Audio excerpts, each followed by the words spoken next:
Անկախության տոնին նվիրված հանդիսավոր շքերթին այս տարի առաջին անգամ մասնակցելու են նաև հոգևորականները։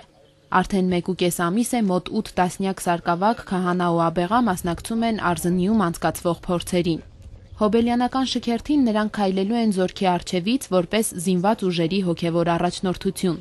Բանակի հոգևոր առաջնորդ Տեր Վրթանես եպիսկոպոս Աբրահամյանի առաջարկով եւ վեհափառ հայրապետի օրհնությամբ հոգևորականները շքերթին հանդես են գալու հատուկ այդ օրվա համար պատրաստվող փորուրարներով եւ ուրարներով զինված ուժերի հոգևոր առաջնորդության դրոշի ներքո։ Ժաննա Մսրյանը Մայր Աթոռի դերձակն է։ Շքերթին մասնակցող հոգևորականների փորուրարներն ու ուրարները նա է կարում։ Դրանք զինվորական հագուստի կտորից են ոսկեգույն երիզներով ու խաչերով։ Ամենամեծ խաչը փորուրարի կենտրոնական մասում է։ Մոտ 5 մետր երկարությամբ ուրարները մեջքի հատվածում խաչվելու են։ Տիկին Ժաննան ասում է, որ անակնկալ էր Վրթանես Սրբազանի այս պատվերը։ Սա յուրահատուկ աշխատանք է։ Առաջի անգամ էսպիսի բանի կոնկրետ ես պիտի մասնակցեմ, շատ հուզվում եմ, չգիտեմ ոնց պիտի լինի, պիտի սպասեմ,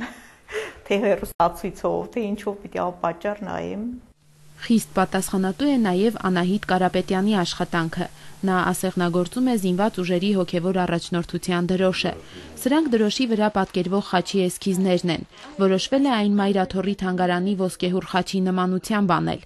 Դրոշի մի երեսին խաչի ասեղնագործ պատկերն է Հայաստանի Հանրապետության զինված ուժերի հոգևոր առաջնորդություն գրությամբ։ Մյուս երեսին զինված ուժերի զինանշանն է, օրհնյալ է մեր ուղին, զիաստված ընդմեզ է գրությամբ։ Ցանկանում եմ վստահությունը մեր զինվորների խաչի նկատմամբ։ Բանակի հոգևոր առաջնորդության դրոշն Անահիտը գործում է բացառապես մետաքսե թելերով։ Օգտագործում է նաև բնական նռնակար ու մարգարիտ։ Միայն խաչի վրա մոտ 330 նռնակար եւ 50 մարգարիտ կա։ Պոլիտեխնիկական կրթություն ունեցող Անահիտն արդեն 20 տարուց ավելի այս գործով է զբաղվում։ Ասում է, որ դա Աստծո կամքով է սահմանվել։ Այսօր նա հպարտորեն ցույց է տալիս աշխարհով մեկ սփռված իր աշխատանքների լուսանկարները։ Սրանք իմ կենսագրությունն են եւ իմ հավատը, ասում է Անահիտը, եւ խոստովանում, որ ասեղի ամեն հարվածի հետ աղոթում է գործն Աստծո զորությամբ ավարտելու հույսով։ Իմ մատնոցի Երուսաղեմից բերված վրան խաչ է կրում։